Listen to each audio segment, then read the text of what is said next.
We are now on part 4. This is the chapter called Please Hold Your Questions Until the End of Elyse Myers's book called That's a Great Question. I'd love to tell you. If this is the first time you're jumping in on part 4, know that I am not reading it just like she would as the author. I am stopping and doing commentary in between. Please hold your questions until the end. Hold on, last upload, okay. To be a child is to believe simply for believing's sake. To grow up is to question. Please hold your questions until the end, in parentheses. What a beautiful gift it is to be given a child's belief, to be the person who owes a child everything and, in return, is given a belief so holy and limitless, it sooner makes no sense than any sense at all. You are everything that you say you are, and you will do everything that you say you will do.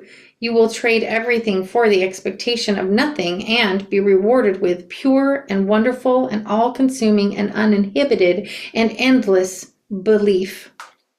Some can't bear the uneven weight of such a trade, but you can and you will, because belief is the only gift she can give you, because you're the only one he wants to give it to, because they will learn how to believe by believing you.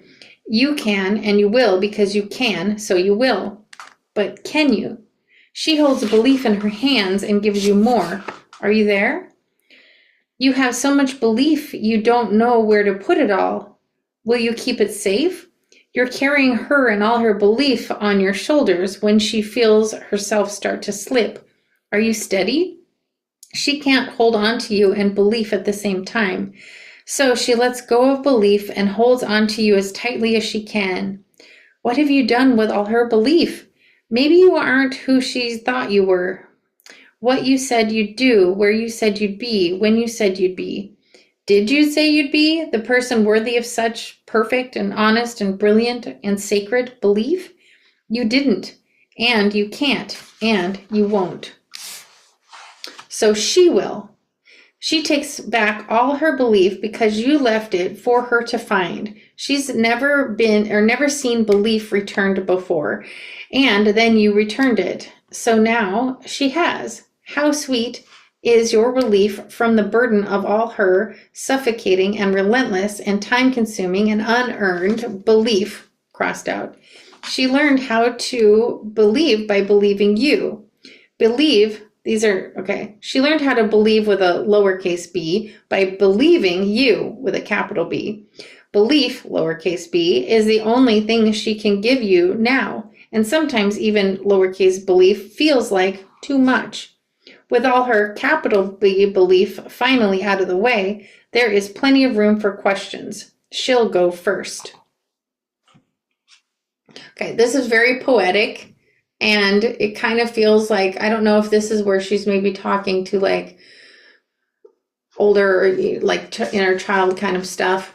But what I'd like to add to this is how much my life changed once I realized that most people are walking around with the idea of, well, seeing is believing, seeing is believing.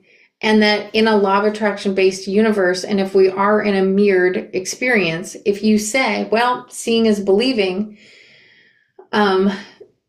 you're going to have to wait for something outside of you to prove something to you, thus proving that you have an ounce of skepticism in the energy that you're putting forth in that idea. Whereas if you change it to believing is seeing, then you holding the energy of squeaky clean belief without skepticism in a law of attraction based universe, and you choose to believe something with enough squeaky cleanness of it, that energy then will get back to you, thus confirming your belief.